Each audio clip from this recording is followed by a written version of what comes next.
Hello, hello, hello.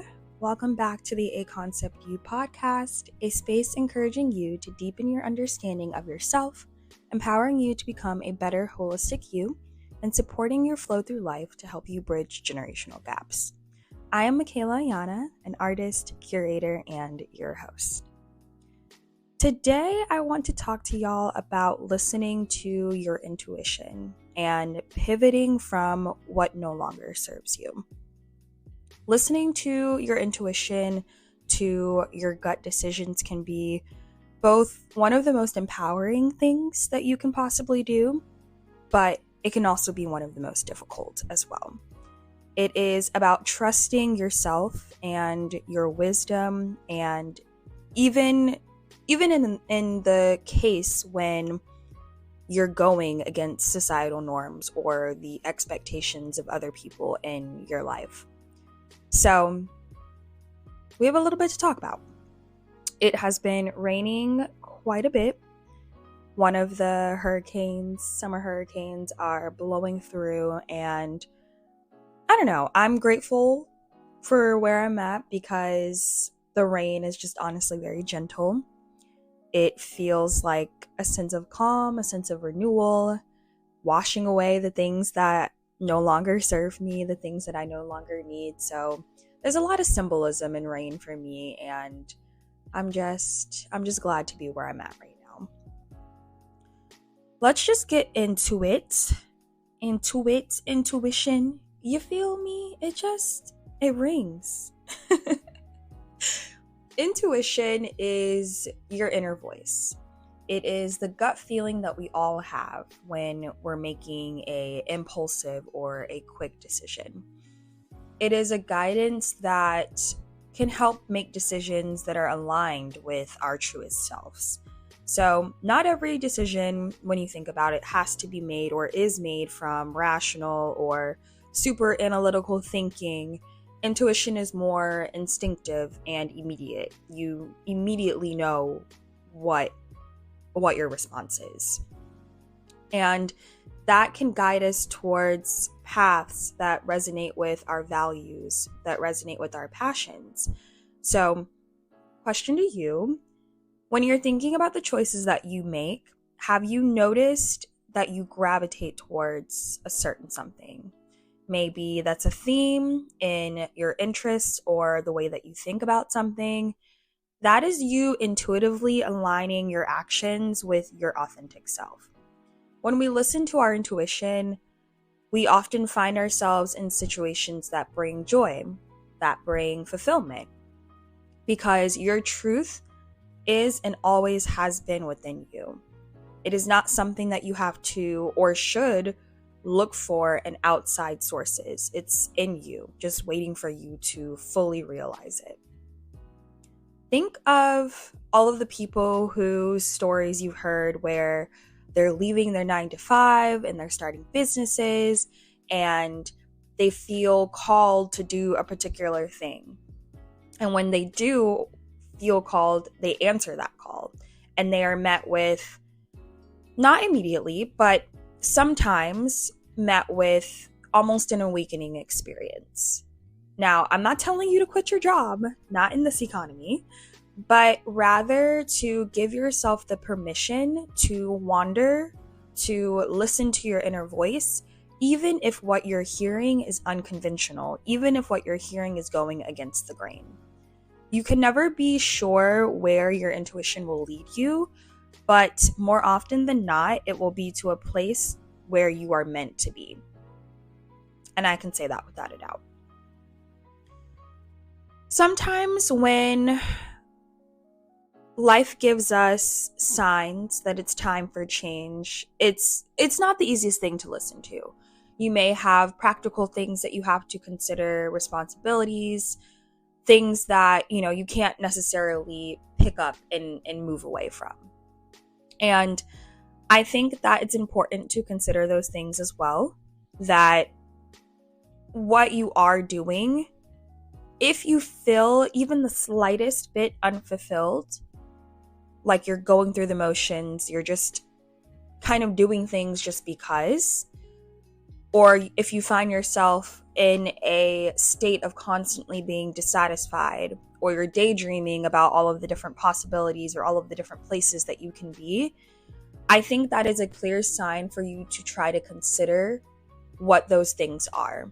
Even if you can't give it your 100%, 1% is more than enough. For me, what this looks like, so as I'm preparing for my solo show next summer, I have been struggling a lot to have enough time to pour into my painting. This will be a primarily acrylic painting show. And so as I'm preparing for the show, even though it is a year out, I have been getting very clear signs that have confirmed where I want to take my creative journey next. And I haven't fully acted on them because I have a responsibility to my show. I have this show to plan and to fulfill and to complete before I can take the break that I need from painting, which is really where I'm going next. Not that painting won't necessarily be a part of my life at a later point. It's just that where I'm at right now, it's not serving me in the way that it needs to. And so I'm pivoting. I'm switching it up. And there's nothing wrong with that. If anything, it has been allowing me to feel more called to however I want to express my creativity, however I want to express my emotions. And it's me giving myself the time and energy to explore where I am being called. It's scary as hell. It's got me in my head because sometimes I'm like, am I too all over the place? But I have also been getting a lot of signs to embrace that, to embrace the unknown, because I owe it to myself to try. In that same breath, it is important to differentiate that difference between the fear of the unknown that you may feel and your genuine intuition. Fear is based on your mind's projection of the negative outcomes, while your intuition is a deeper knowledge, a deeper knowing that guides us to a path that is meant for you. Intuition feels calm, it feels certain, even if it's pointing you through a challenging decision or through a challenging experience. Whereas fear is frightening, and it's chaotic.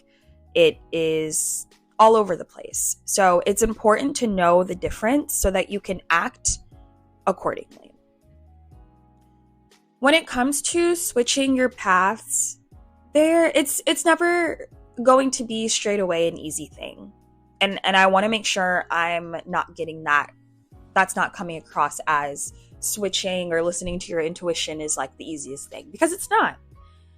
It is hard to avoid societal pressures, to avoid the feel of failure, to avoid uncertainty of the things that you are testing and trying out and listening to.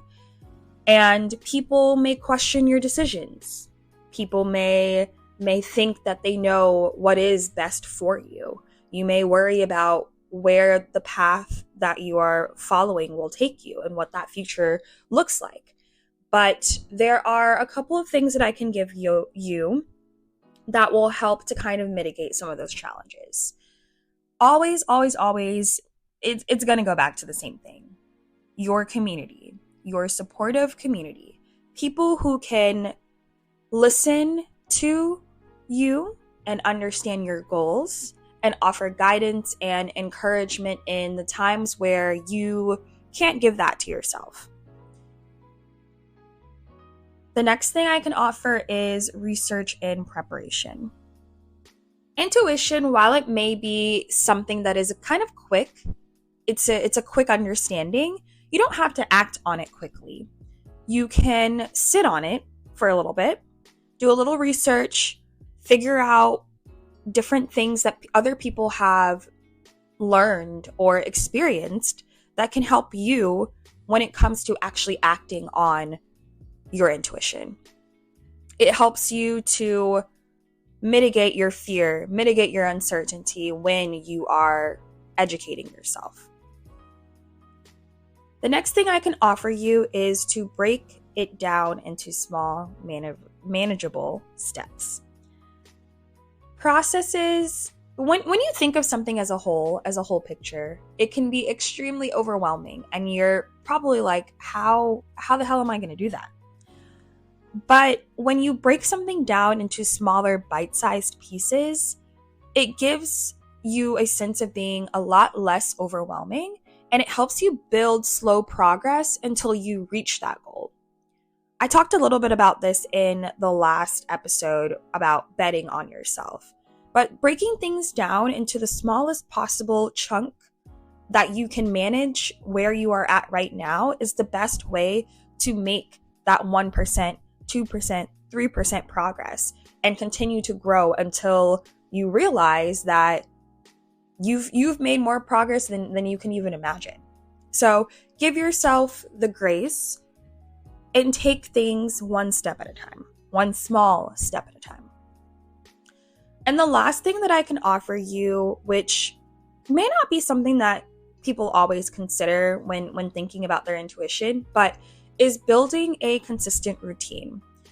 I think that people forget how much self-care and wellness and their wellness routines play into an idea like following your tuition. And yesterday I was reminded of that connection, of that importance to have consistency and discipline in your routine, and a routine that works for you, to open up time, to open up your energy, and give yourself the space to listen to where your intuition is pulling you with the least amount of resistance.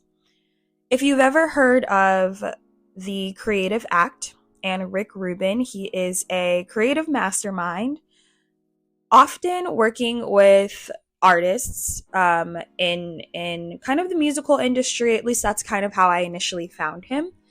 He has a bunch of artist interviews on YouTube. He has a podcast. He has a wonderful book. Great read. Highly recommend.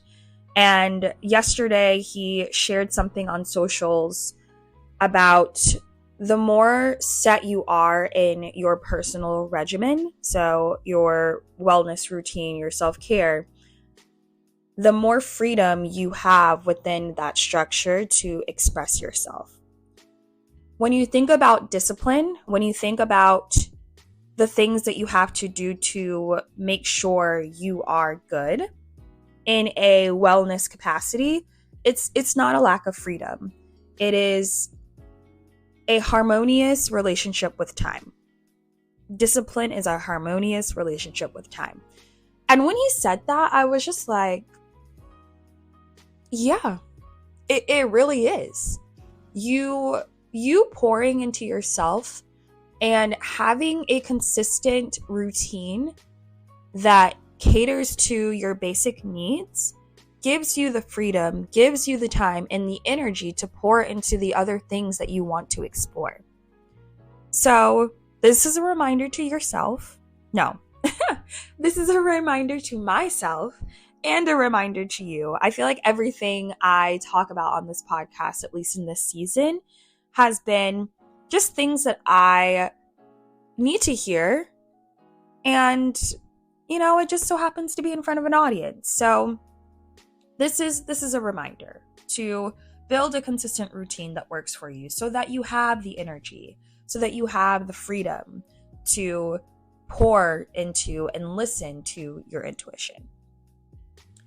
So as we wrap up, I want you to take some time to reflect on your life, to reflect on whether there are certain areas that you have been ignoring your intuition, or what are the changes that you can make to align a little bit more closely with your true self, even if they're small bite-sized pieces. I want y'all to think about that.